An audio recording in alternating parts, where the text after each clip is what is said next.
Hello everyone, welcome to the YG board meeting, the timeline edition. I'm the chair for today's session and I'm joined by three fellow board members and my name is Muro. Hi everyone, my name is Chenji Li. Hi, I'm Kiko. Hi everyone, my name is Yudin. And together we will walk through 10 key points in YG story. YG Entertainment was established in 1996 and it's located in Seoul.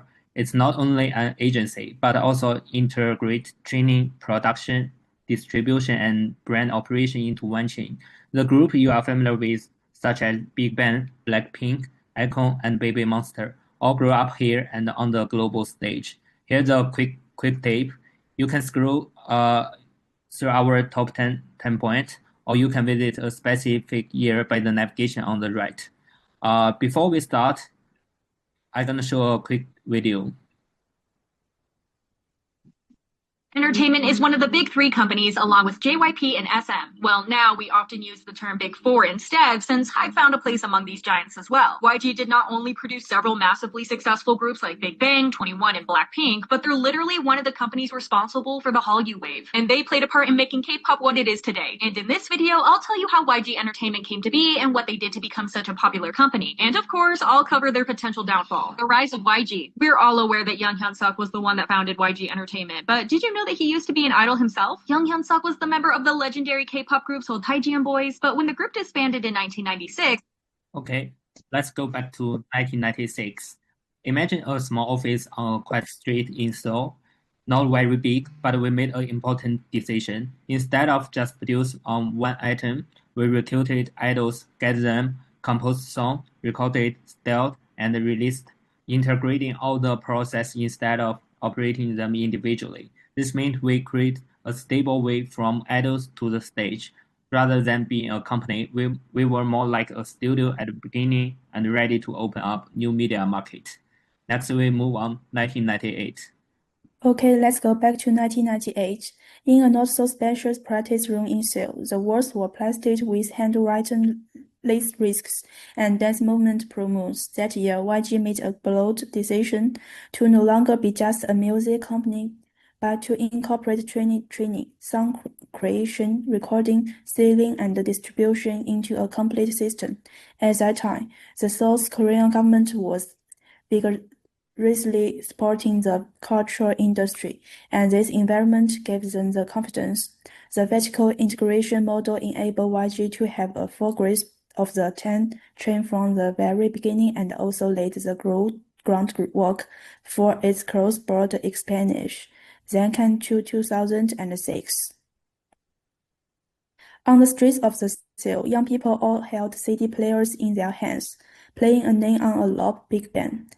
5 teenagers mix in hip-hop, street fashion, and youthful energy together, and their installation on the stage instantly ignited the idols.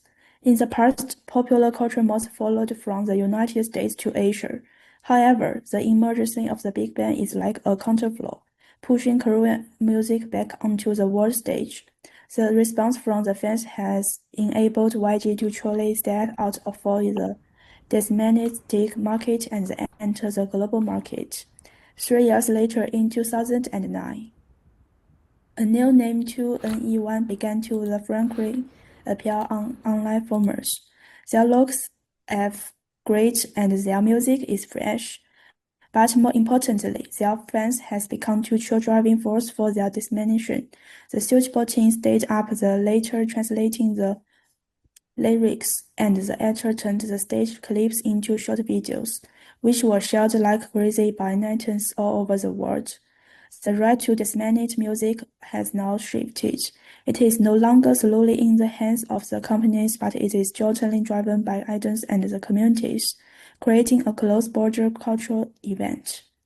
And next to the 2012, I am sure everyone still remembers that the cultural melody Gangnam Style. When I opened the YouTube, a middle-aged man wearing sunglasses and a suit was performing a strange housing-riding dance. It is just such a song that has been imitated by countless people from New York to London, from Seoul to Melbourne. Social media has broken through the limitations of the language and the region, allowing a piece of music from a small country to break into the global mainstream market. At that moment, digital platforms demonstrate tremendous power, no longer merely communication tools, but stage that completely rewards the global cultural flow. I will introduce the 2014 and 2018 two collaborations. So in 2014, the company's global market was growing. The artists, including 2NE1, Big Bang, and the newly introduced group Winner, had big fan base in China. So in 2014, company teamed up with two big Chinese digital media platform companies, Weibo and Tengxun. Weibo had a big influence on information spread, while Tengxun had different digital media platforms like video, music, or the social media platforms. By teaming up with these two companies, they have been able to promote the artists together, such as the broadcast to show variety programs on Tengxun's platforms and set up ways for fans to interact on Weibo's platform. This was the company's beginning to promote its culture through Chinese digital media. Next year, please. And after teaming up with other countries, the company international presence has grown a lot.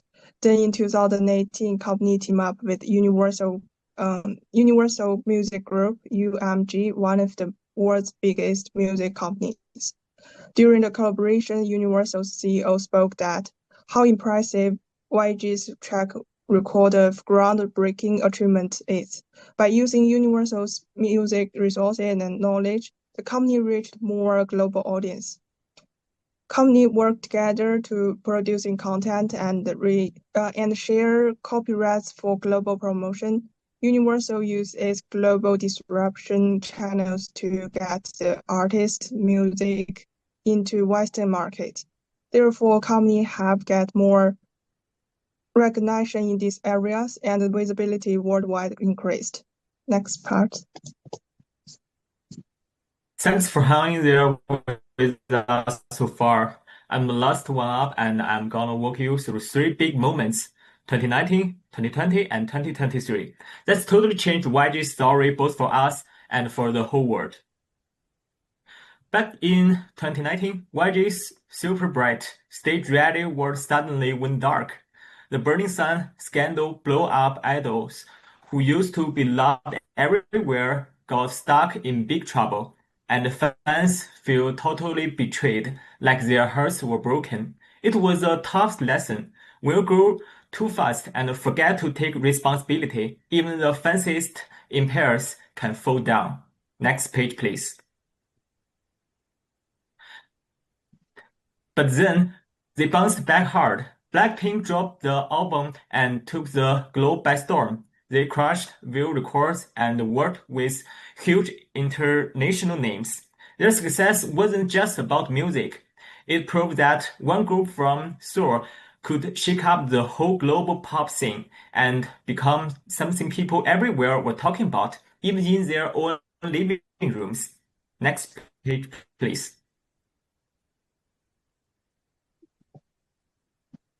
Jump to 2023, and YG showed us their next move. They didn't debut Baby Monster on a regular stage. Instead, it was all live streams, all stuff and screens around the world.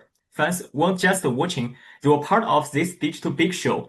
And in real time, clicks, shares, and those algorithms made Baby Monster famous. So that's it. 2019's fall, 2020's big comeback, and 2023's digital fresh start. Together, these stories don't just tell you about YG as a company, they show you what the global entertainment world is like. It can be fresh, it can be bold, and it's always ready for what's next. Thank you for listening. I hope this little trip through YG's timeline was as fun for you as it was fun for us to put together. Thank you.